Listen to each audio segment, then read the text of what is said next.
Bonjour à tous, nous sommes le 15 septembre, il est presque 19h. Le marathon Yann Fabre de 24 heures va bientôt commencer. Je suis hyper excité et à la fois je suis un petit peu flippé quand même. J'ai jamais fait moi aussi long, 24 heures. Le plus long que j'ai fait réellement c'est 12 heures puisque Thomas Joly en 18 heures je l'avais fait en 2 jours. Donc voilà, j'ai pris des bananes, des gâteaux, de l'eau, du dentifrice aussi, j'ai pris du dentifrice. Petite précision importante, il n'y a pas d'entracte, enfin pas officiellement. Donc je sais pas trop quand est-ce que je vais vous retrouver pour parler. Peut-être que je vais dormir aussi, j'en sais rien. C'est un peu le grand flou pour l'instant.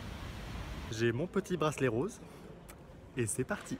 C'est la première fois que le spectacle est joué devant autant de monde, il y a 1600 personnes et donc c'est annoncé complet. Bon, il est 21h15, donc là ça va faire presque 2 heures que j'y suis. C'est le début du chapitre 2. Je suis sorti, parce que donc il n'y a pas d'entracte, hein, je le rappelle, on sort vraiment quand on veut. Je veux dire que c'est quand même impressionnant. Au début, en moins de 5 minutes, on a eu une érection, on a eu des têtes dans les fesses d'autres personnes, on a eu beaucoup de sang, on a eu de la viande jetée sur scène. D'entrée de jeu, il donne tout, quoi. Le truc, c'est vraiment 4 ampoules, quelques kilomètres de tissu, beaucoup de faux sang et de la performance. On a assisté à une grande performance de corde à sauter avec des chaînes. Le mot performance, c'est-à-dire que c'est de la performance théâtrale, mais c'est aussi de la performance physique. C'était jusqu'à l'épuisement du truc. Je vous ai filmé là, rapidement les applaudissements. Quand le public applaudit au milieu du spectacle, c'est plutôt bon signe normalement. Et ensuite, le public a chanté aussi la chanson qui est chantée pendant la corde à sauter. Là, en 2 heures, ils ont réussi à débloquer un peu le public et c'est déjà un bon début, je trouve. Donc là, ça va être la fin de Écube et Ulysse et j'ai profité d'une grande danse guerrière un peu longue pour m'éclipser 2 secondes, pour prendre l'air parce que juste après, ça va être Oedipe qui dure 1h40. Et ça, j'ai vraiment envie de le voir. Là, il est 23h. Je pensais que ça serait plus simple que ça de vous vlogger ce spectacle, mais en vrai, j'ai pas grand chose à dire à chaque fois que je sors. Il est 1h08, on vient d'attaquer le chapitre 4, les Bacchantes de Dionysos. Et surtout, donc j'ai vu Oedipe en entier. Pour l'instant, c'est un des meilleurs chapitres. Il y a eu tellement de choses pendant Oedipe. Déjà la couronne trop lourde pour Créon, c'était une scène mais géniale. L'acteur en fait avait une couronne en carton à paillettes qui pesait des tonnes pour lui et il le jouait super bien. Ça durait 15 minutes, c'était un sketch qui durait vraiment sur la longueur. C'est ça aussi qui est intéressant en fait avec ce format là, c'est que dès qu'il y a une idée on peut l'étirer, on peut l'épuiser, on peut l'essouffler jusqu'au bout. On a eu une scène d'orgie avec des plantes vertes qui était incroyable. Genre il y a un moment j'ai pris un peu de recul, je me suis dit est-ce que ça fait 5 minutes que je suis en train de regarder un mec doigter une plante? Oui, ça fait 5 minutes que je suis en train de regarder un mec qui doite une plante. La Dionysian Bodybuilding Dance était géniale. Donc c'est Dionysos qui danse sur de la musique techno. C'était mais génial, incroyable. Et puis on a eu un sirtaki d'anthologie. Je vous mets une capture d'écran, je pense que vous allez comprendre pourquoi ce sirtaki était d'anthologie. Dans le fait sur cette longueur, en fait, ce qui est intéressant, c'est que quand ça nous plaît, évidemment, c'est génial parce qu'on va au bout des idées, on va au bout des concepts. Par contre, c'est vrai qu'on peut aussi traverser des moments fleuves de propositions auxquelles on n'adhère pas du tout parce que c'est ça aussi, c'est très très varié. On passe de choses moi que j'adore à d'autres trucs où je trouve qu'on est plutôt dans la facilité, dans des choses en tout cas qui me parlent moins, qu'on traverse comme ça énormément de registres théâtraux différents. Avec tout ce qu'on est en train de voir, j'ose même plus manger une banane. Il est 2h20 et on vient d'atteindre le premier temps des rêves. Donc en fait là tout le monde est allé se coucher sur scène et tous les artistes se sont allongés. Et donc là on a un temps des rêves qui dure à peu près 50 minutes. En gros c'est l'entracte, hein. Sachant que le prochain est dans 6 heures, donc c'est-à-dire à 8h30. Plein de choses qui sont hyper intéressantes. Par moments je trouve que ça devient un petit peu redondant. Pour chaque thème, chaque pièce, Oedipe, Écube et Ulysse, Éthéocle, à chaque fois on a quelques idées fortes, des scènes performatives avec un thème qui viennent illustrer la pièce dont il est question. Et le problème c'est qu'à un moment on commence à vraiment saisir les durées de chaque chose. On sait à quoi s'attendre. Dès qu'une scène commence, on sait à peu près combien de temps ça va durer, ce qui est pratique parce que ça nous permet de sortir si on n'a pas envie de voir ce type de scène. Mais en tout cas, je sens une certaine redondance là pour les 7 premières heures. Je pense que je vais aller faire une petite sieste. On voit pas très bien mais il y a 300 lits de camp qui ont été installés. Il y a le spectacle qui reprend et j'ai pas dormi. Bonjour, bonjour. Donc il est 5h38 et là on est sur Hippolyte et Alceste. Et on a passé Phèdre. Et je dis passer parce que je l'ai pas vraiment vu passer. J'ai un petit peu somnolé pendant tout le long en fait. Quoique non. Non en fait, quand je regarde le déroulé, il y a pas mal de scènes que j'ai vues. Pas au complet sûrement, mais j'en ai vu pas mal. Je me suis endormi sur la célébration du mal, donc il y avait plein de mecs tout nus sur scène, et je me suis réveillé, il y avait que des femmes nues. Du coup, c'est bizarre. Je trouve ça quand même formidable. Alors là, dans la salle, c'est l'hécatombe, hein. Il y a les premiers rangs, ils sont encore tous collés les uns aux autres, là, un par fauteuil. Puis plus tu recules, plus les gens sont un tous les 3 ou 4 fauteuils. Et même il y en a qui ont des rangées complètes pour dormir, tu vois. En fait, ce qui est remarquable, je trouve, c'est que on peut pas dire qu'ils dépassent les limites, parce que clairement, il instaure des nouvelles limites. Donc en fait, c'est plus qu'il les déplace. Il déplace les limites, comme si on changeait les mœurs d'un coup.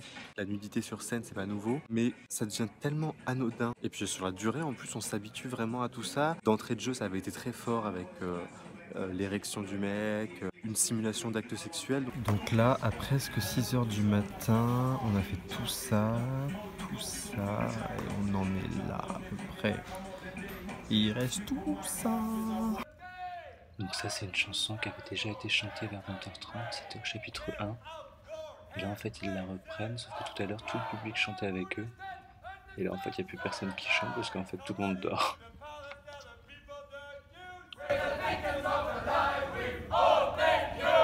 J'avais même pas vu que le jour s'était levé en fait. Donc là il est 7h30, pas vraiment dormi hein, je vous avoue. En fait j'ai pas dormi, j'ai somnolé genre 20 minutes. Ce vlog va être complètement décousu, c'est dans tous les sens. Alors moi le fist fucking à 7h du matin, j'avoue, j'étais pas prêt. Il y a aussi une grande concordance des couleurs en fait dans ce qu'il fait. Le rouge, le blanc, pour les toges, et le vert. Beaucoup d'effets créés avec pas grand chose à chaque fois. Il vient d'avoir aussi une scène assez sublime de voguing sur un air d'opéra. C'était très beau. Là on est vraiment dans la contemplation. Hein. À ce niveau-là, de fatigue, on se laisse juste porter. Là je m'apprêtais à sortir et il y a eu le monologue de Jocaste. La comédienne m'a complètement happé, genre je me suis dit oh, encore un long monologue, je vais partir prendre un café. Et en fait non, pas du tout, elle m'a fait m'asseoir. Donc là il reste le chapitre 8 avant la grande pause d'1h40. Après cette grande pause, il restera 9 heures de spectacle. Quand les sacs de couchage arrivent, c'est le moment de se tailler pour dormir. Go!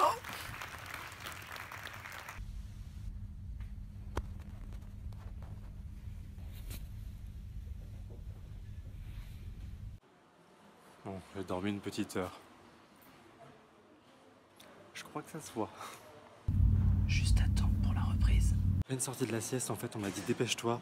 La reprise du spectacle est géniale, donc il faut absolument que tu la vois. J'ai bien fait parce que c'était une putain de danse tout en transe dans les sacs de couchage au début. C'était un coup de bassin, ça m'a beaucoup fait penser à Olivier Dubois, Tragédie. C'était complètement dingue, ça a duré 20 minutes. Et donc là, par contre, maintenant, il faut que je prenne un café parce que j'ai dormi 1 heure. Et si je prends pas ce café, ça va pas aller. Bon réveil, quoi.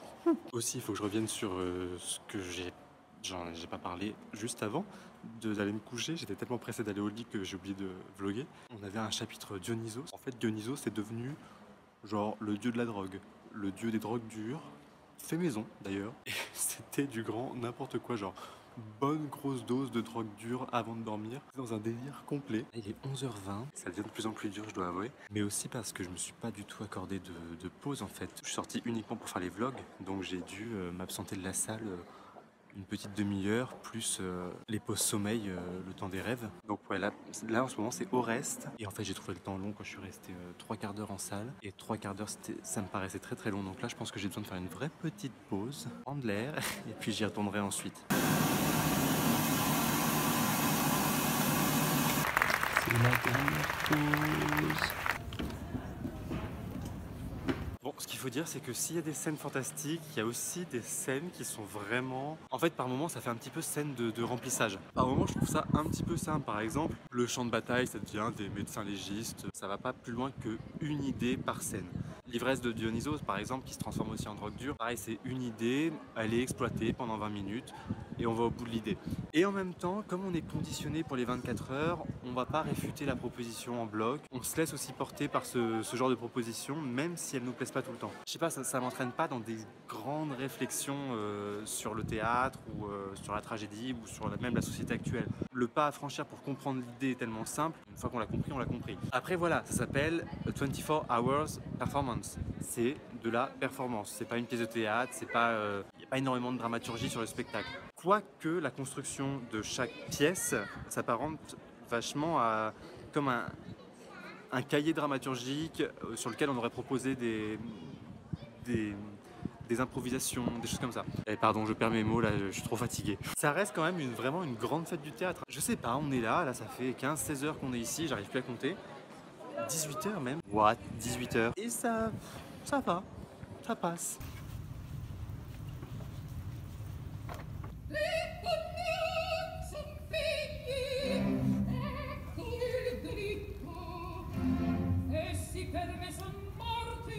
Toute petite pause, il est 14h40. On a eu un moment de voguing en fait, comme tout à l'heure, sauf que cette fois-ci, il y avait une drag queen magnifique en plein centre de la scène, avec tous les mecs en talons, sur la musique de Maria Callas. Maria Callas, une drag queen, des mecs en talons, tu m'as conquis. Et en plus sur le thème de Médée. Tout était réuni pour que je sois conquis pour cette scène. Donc ça c'était l'introduction de Médée, et donc je vais y retourner pour voir la fin de Médée. Ensuite il restera Antigone, Ajax et le final. 16h10. On approche de la fin. Sur Médée, on a eu un petit retour des plantes vertes. Et je trouve qu'en fait, d'avoir des éléments qui reviennent comme ça, c'est une petite récompense pour les spectateurs qui sont restés tout le long, qui ont vu toutes les scènes, qui ne sont pas allés dormir. D'une manière générale, dans Médée, ils questionnent beaucoup le genre. Et en fait, dans tout le spectacle aussi. C'est pas une question du genre qui vient de manière frontale. C'est-à-dire qu'en fait, il impose une nouvelle vision du genre. C'est pas du tout le sujet au premier plan. Ce que j'ai remarqué, c'est qu'il y a une sorte d'indifférenciation entre les hommes et les femmes, dans les costumes, dans les rôles chorégraphiques aussi. Et dans Médée, on a eu cette scène de drag queen, je l'ai dit juste avant, mais aussi de travestissement partiel où des hommes et des femmes vont se déguiser comme au début ils étaient déguisés en guerriers. Là ils vont se déguiser, mais alors c'est vraiment du déguisement grossier, vulgaire, sexuel. D'ailleurs avoir un chibre énorme comme ça, c'est très Aristophane ça. Là sur la fin de Médée, c'est Jason qui est au bord du vomissement, mais genre il rote, vraiment on a l'impression qu'il va vomir. C'est hyper excessif comme direction et en même temps pas tant que ça, genre c'est pas excessif dans le propos, dans le rendu. Enfin le rendu, c'est pas vraiment le mot du coup. Ah si quand même, je voulais revenir sur cette économie de moyens. J'avais pas à ce point remarqué, mais c'est vrai que les lumières, c'est régulièrement les mêmes lumières qui reviennent. C'est quelques luminaires pendus au plafond et quelques lumières à l'avant-scène qui sont en contre-plongée. Le décor n'a pas changé depuis le début, hein. Il y a eu quelques accessoires, mais des accessoires qui reviennent en plus. Toujours c'est 8 ou 10 tables blanches, enfin recouvertes d'un drap blanc. Cet écran blanc au fond qui alterne avec un rideau noir. Et c'est tout. Les costumes, c'est des toges blanches avec du maquillage, de la terre, du faux sang. C'est hallucinant d'avoir réussi à construire tout un spectacle de 24 heures avec si peu d'éléments, en fait, de s'être contraint à ce point, je pense. Je serais curieux de savoir de combien est le coût plateau chaque soir. Il ne doit pas être très élevé. Enfin, le coût du matériel, hein, je veux dire, parce qu'évidemment, il y a des comédiens à payer sur 24 heures et toute une logistique derrière la machine. On vient de passer sur Ajax. C'est une blague là, le monologue sur le sommeil et le cœur qui baille tout le temps, non-stop, et l'autre qui dit là, Svellia, Svellia. Je vais t'en foutre des Svellia, moi. Je suis crevé, ok?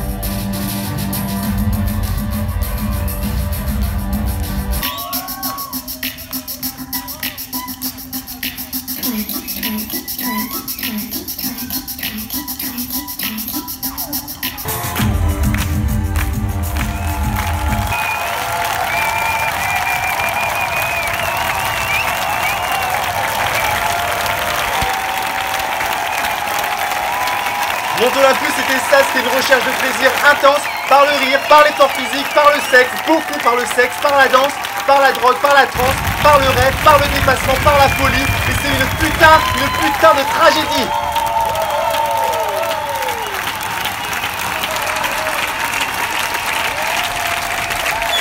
C'est fini! C'était ouf!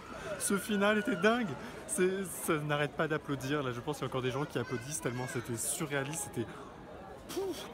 Franchement, mais après 24 heures, un final comme ça, mais... Ah! Vous voyez la catharsis? Bah c'est exactement ça. Mont Olympus to glorify the cult of tragedy, a 24-hour performance. C'était ça. Et c'était vraiment une performance de 24 heures. Moi je sais pas.